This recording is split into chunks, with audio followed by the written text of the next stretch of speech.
Cheers for your time, Tom. Obviously, being in joint control of the team for the last 2 games, how have you found it? It's not been an ideal situation when your manager's not there, but we do most of the things Thursday and Friday. So on Saturday we're organised. We go through the team, what they expect the other teams to play. So me and Al do the meeting with the lads. So it's okay. It's been running smooth. But obviously, like I said, when you've got one of your staff members, especially managers, not there, it's not ideal. So everything's boxed off Thursday and Friday. So far so good. A couple of fans tweeted in, #AskTomo, picked out the best ones for you. Andrew Sanderson wants to know what it's like to work Paul Ince. It's very good. Obviously I've worked under different managers here. He's very disciplined. He makes sure that they're in training, that the lads do it right.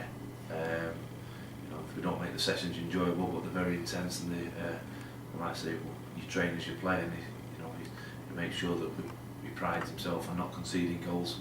And I think that's shown in the performance and the results that we're getting. So it's very good. Like I say, I've worked under 3 or 4 managers here now, and he's a very good manager. You never stop learning, you learn off them all on that. Bill Edmonton has asked, do you see the formation changing as the season progresses? I think the formation can change, not necessarily through the season, in various games. Sometimes if you see a formation that you're up against and they change and it's not working, I think we've got to make sure that we can adapt and have a plan B. Obviously, if you last 10 minutes of the game and you're chasing the game, you do change the personnel, you change the systems and the formations that you play. So I think it's an ongoing thing that you look at. I think it's important that your team can play with various shapes against, because you come across 4-4-2, 4-5-1, 4-3-3. So there's a lot of formations that you play against, and as a staff and a football club, you've got to adapt to play against these situations when they're thrown at you. John Burt wants to know, do you envisage Stephen Dobbie staying here beyond January? I think that'll be down to Palace and Dobbs. Obviously, Dobbs has come here to play football. He's been a great acquisition for us. It'll all depend, I suppose, when their manager comes in, when they get their new manager, and whether Dobbs wants to stay as well. I'm sure he's shown more than enough. I know what Dobbs is well capable of, and it'd be fantastic if we can keep him. But I think the final say will be with Palace and Dobbs. Taylor Holm wants to know, what do you think is a realistic target for the team in the league this season?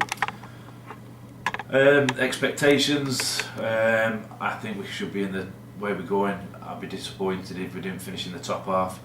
In the playoffs will be absolutely fantastic.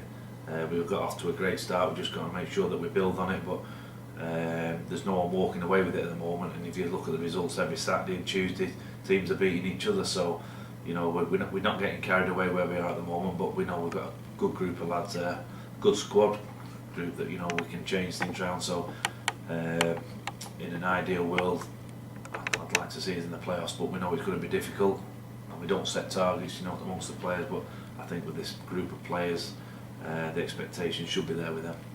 Chris Barry wants to know, what's the best acquisition been since you've been at the club? Best acquisition since I've been there, I think if you look at current players, since I've been there, you look at Charlie Adams, you look at Tom Ince. They've been absolutely fantastic ones since I've been there.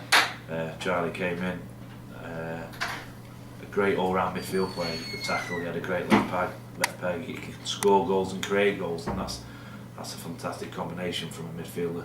Tom's come in,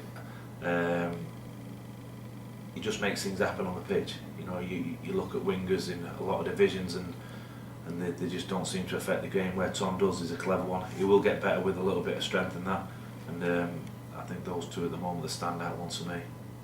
Luke Reed wants to know, aside from Paul Ince, who's the best manager you've served upon as assistant at the club? I'd have to say Ian Holloway. When we first came, we knew each other against playing each other, but we just had that chemistry between us that seemed to work. And I had 3 fantastic years with him. We respected each other's opinions. We bounced things off each other. We had a group of players. I don't think they got probably the acknowledgement and recognition that they deserve for going up and nearly staying up. And we played a system that suited the players. We learnt as we was going on.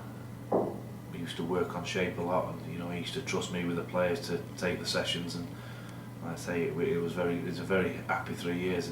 But you learn off all managers. Even Simon and Tony, Michael was here as well. You learn off all the managers. But I think think when you have a little bit of success, well, a lot of success, that proves that you're doing something right.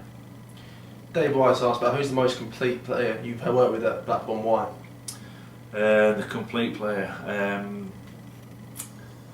I'd have to go back to Charlie again. I look at players in all divisions, in all departments, and where they play, how they affect the game. And Charlie could affect the game, and he had this presence. He had a great left peg on him. We weren't the finished article, but he worked on a lot of things when he was here. But he could see a pass. He could do things that a lot of coaches can't coach him to a player. He could tackle. He had a great left peg on him. He had a fantastic vision. He had a goal in him. So I said Charlie Adams, since I've been here, has been the complete player. But I'm being a little bit biased because I was a midfielder as well. I like what I saw with him. Well, he wants to know, which former Black player would you like to see return to the club one day in the future? One day in the future. I think there was the one player I think there was an unsung hero, was David Vaughan. I think Vaughan was one of those. He was 8 out of 10 every game. He was another one in there. He could handle the ball in tight situations. And for a little fella in midfield, how many times he came through the other side with tackles were absolutely fantastic. And being brought up at Crewe, the way he could handle the ball and manipulate the ball in midfield, he just gelled with Charlie. And sometimes, like I say, if it didn't work out for Charlie, Vaughan was there picking up the pieces, making the tackles, and 85th, 90th minute, Vaughan was up and down, still going, and he was a fantastic asset to us. That's why he ended up in the Premiership. Obviously, your hair's looking as sharp as ever, Tomo. Alec Fenn wants to know, what brand of hair gel do you use? When I've got options, I use any product I can. I know where that one's coming from, but yeah, well, like I say, it's I don't know what I use now. I'm just grateful that I've got some up there at the moment. How long I've been here.